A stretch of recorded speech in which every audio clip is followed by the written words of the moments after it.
Hi students, my name is Niyati Said and thanks for watching Edupedia word videos. My topic for the presentation is mitosis versus meiosis. Okay, so let's proceed towards our topic, that is difference between mitosis and meiosis.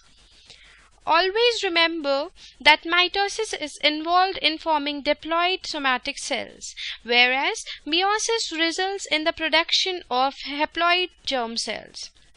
Okay, this difference in function between meiosis and mitosis results in a very different process of reproduction. Okay,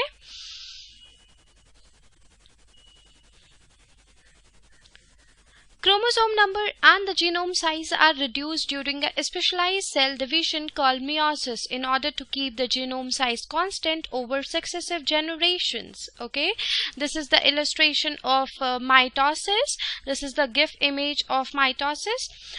Okay,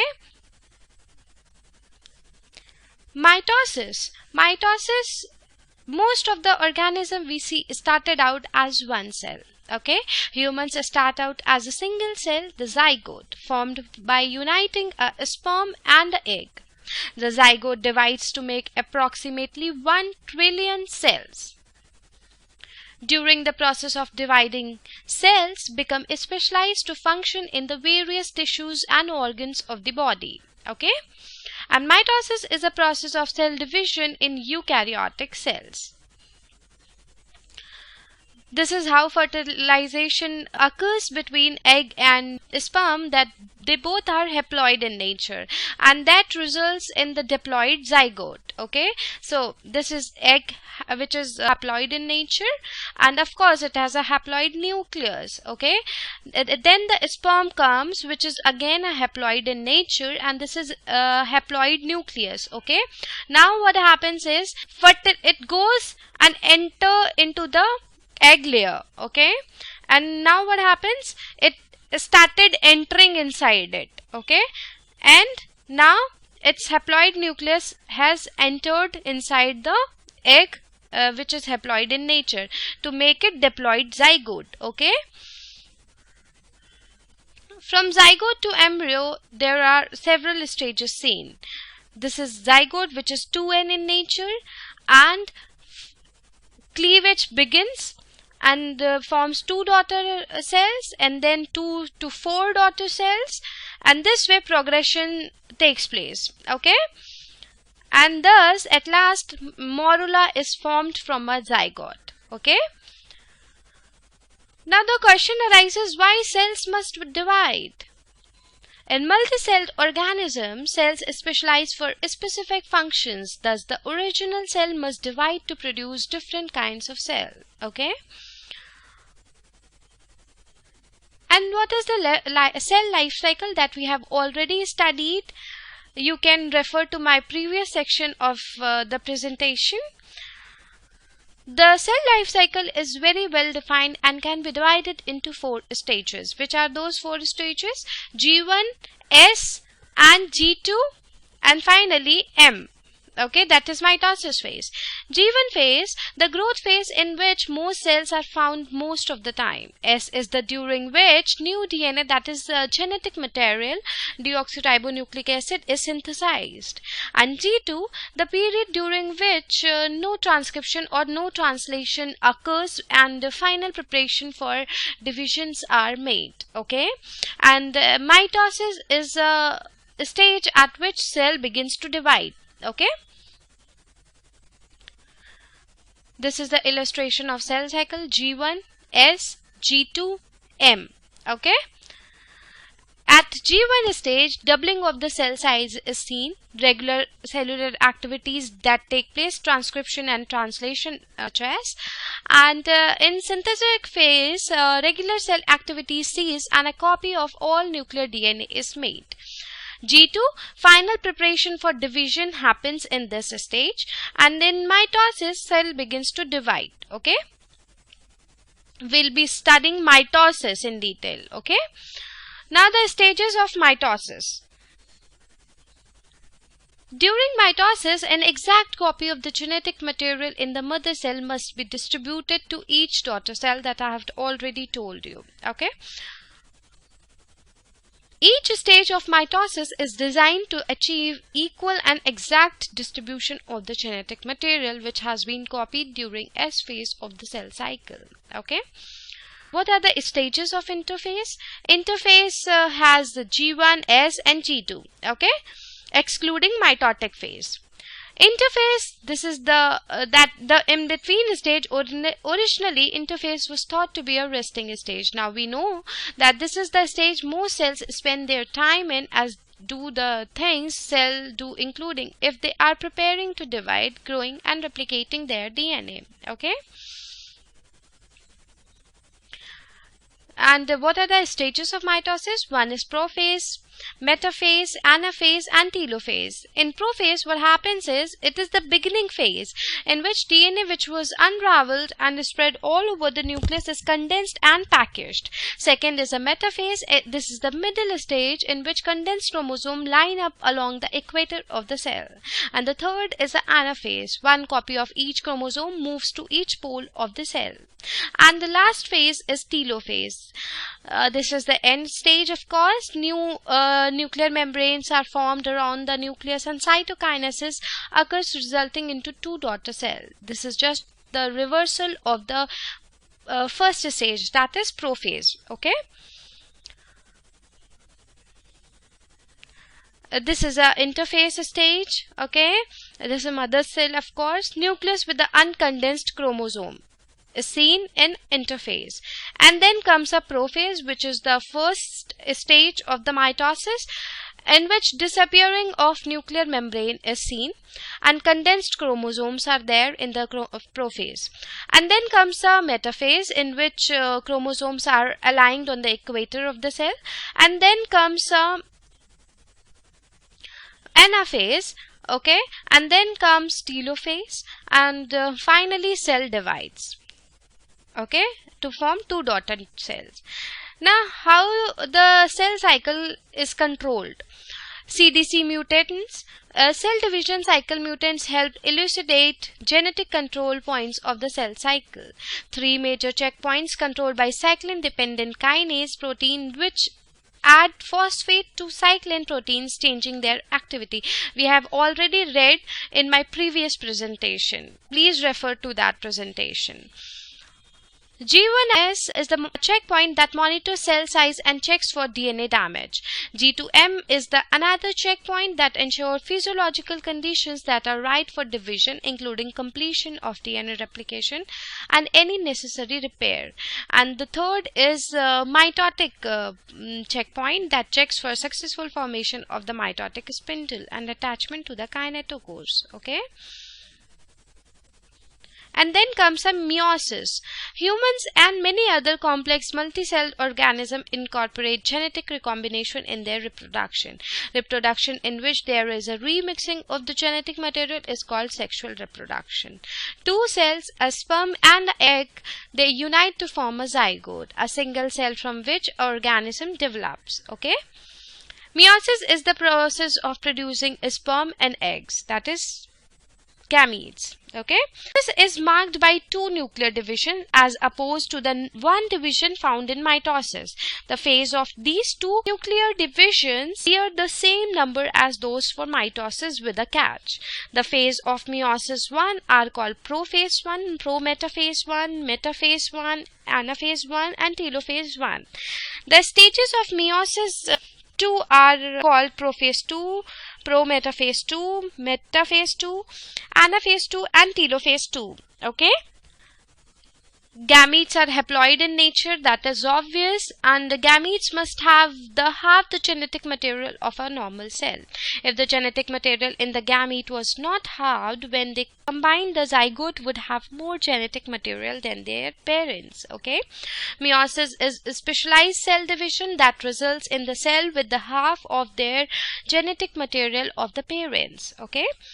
And gametes have exactly one set of the chromosome. This state is called as haploid, that is 1n. Okay. And regular cells have two sets of chromosome, and this state is called diploid, that is 2n. Okay.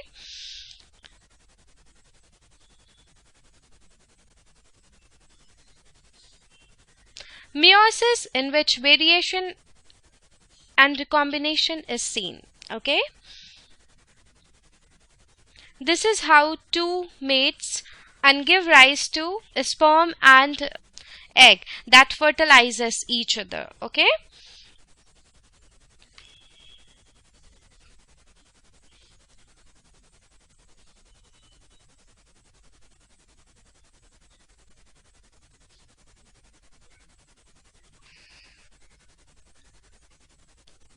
now what are the stages of meiosis?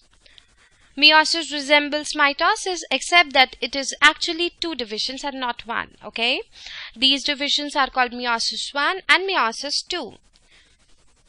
Meiosis I results in haploid cells with chromosome made up of two chromatids. Meiosis II is essentially mitosis on haploid cells. Stages of meiosis, they resemble mitosis with two critical differences in prophase I and metaphase I. Okay. Now we will be studying phases or the stages of meiosis in detail. Okay. What is the purpose of Meiosis I? Meiosis I has two main purposes. It is the reduction division, so it reduces the number of chromosome in half, making the daughter cell haploid. Okay, and it is during Meiosis I that makes that most of the genetic recombination occurs. Okay. Keeping in mind that before meiosis begins at all, the DNA undergoes replication just like it did before mitosis started. So when you first see chromosomes in Meiosis I, they have sister chromatids just like in mitosis. It is just that in Meiosis I, we will be talking about tetrads becoming visible, lining up, separating and decondensing. Okay. Finally, cytokinesis occurs too any time after the tetrad have moved out of the equator. Okay, prophase I in this, just like in mitosis during prophase I, DNA condensation occurs. The nuclear envelope and the nucleoli, they begin to disappear and the spindle starts to form. Okay. And the big difference is what is going on with the chromosome themselves. As DNA condensation proceeds and the chromosome first become visible, they are visible as tetrads. So tetrads become visible during prophase. Okay, and then comes a metaphase I. What happens in metaphase I? In this, chromosome align at the center of the cell by the way of the microtubule force. Okay. And what happens in metaphase II? The third, in this stage, chromosome align at the center of the wall by the way of the microtubule force. Okay. And tetrad line up at the equator, spindle has completely formed. It is during prophase I and metaphase I that genetic recombination is occurring. Take a look at a genetic recombination page to find out about how it happens there. Keep in mind that it only happens when there are tetrads, so as soon as anaphase I gets going, genetic recombination is over. And then comes the anaphase, in which tetrads pull apart and chromosome with two chromatids move towards the pole. Okay, and then comes a telophase I, in which chromosome with two chromatids decondense and a nuclear envelope reforms around them. It is just opposite of the prophase I, and each nucleus is now haploid in nature. And then comes a Meiosis II. Now the question arises, what is the purpose of the Meiosis II? At the end of the Meiosis I, each chromosome still had two chromatids. That is double the amount of DNA that a cell should have. So the entire reason to go through Meiosis II is to reduce the amount of DNA back to normal. Basically, to split the chromosome so that each daughter cell has only one chromatid per chromosome. What are the phases? As you read through the phases of the Meiosis II, you will see that it looks just like mitosis. It is really similar to mitosis, so keep that in mind. The only difference is that two chromatids per chromosome are not necessarily identical due to genetic recombination occurring in Meiosis I. Now comes the prophase second. In this, chromosome with two chromatids become visible as they condense. Okay, and the nuclear envelope and nucleoli, they begin to disappear and the spindle starts forming. And then comes the metaphase second, in which chromosome with two chromatids, they line up at the equator. The spindle is fully formed, and although genetic recombination primarily occurs during meiosis I, the way of the chromosome line up during metaphase second can also help to make unique daughter cells. This phase mentioned the genetic recombination. Okay. And now comes the anaphase second, in which chromosome is split so that a chromosome with only one chromatid head towards each pole. And then comes a telophase second, in which the chromosome with only one chromatid decondense and gets surrounded by nuclear envelope. The four daughter cells are now all haploid and have the right amount of DNA. They are ready to develop into sperms or egg now. Okay, these are the stages of meiosis I. This is the mother cell, and this is the stage of interphase. And then comes a prophase I, in which the condensing chromosomes are seen, and then prophase one, in which the tetrad formation or the crossing over has taken place. And then comes it's a pro-metaphase. Okay, and this is a metaphase stage in which all the chromosomes are aligning at the equator of the plate, and this is the anaphase stage, and finally telophase, which begins to divide. Okay, and thus it proceeds towards the meiosis second. This is the prophase second, and this is metaphase second, anaphase second, and four daughter cells are formed in the telophase second of the meiosis. Okay, the products of the meiosis are four haploid cells, each with a unique set of chromosomes, whereas in the mitosis there are two cells are formed. Okay, now what is crossing over and how it happens? Okay, this is prophase I, in which the tetrad formation or the crossing over has taken place. Okay, and this is the zoom view of it, zoom view of a chromosome, how the crossing over has taken place. As you can see, this was the green chromosome and this was the blue chromosome. After crossing over, the green part got inserted into the blue part. Okay, and this animation is showing you how exactly it happens.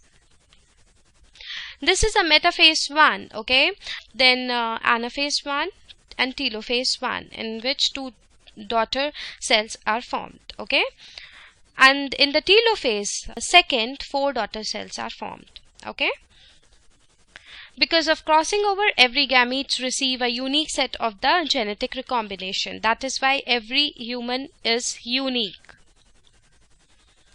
Now come to the comparison between meiosis and mitosis. Now what's the type of reproduction is sexual in meiosis, where it is asexual in mitosis. Meiosis occurs in humans, animal, plants and fungi, whereas mitosis, they occur in almost every organism. Okay, genetically they are different. The daughter cells are different in meiosis, whereas they are all identical in mitosis. Crossing over, yes, mixing of chromosome can occur. Okay, but on the contrary to this, no crossing over cannot occur in mitosis. What's the definition of meiosis? A type of a cellular reproduction in which the number of chromosomes are reduced by half through the separation of homologous chromosome, and thus it produces two haploid cells.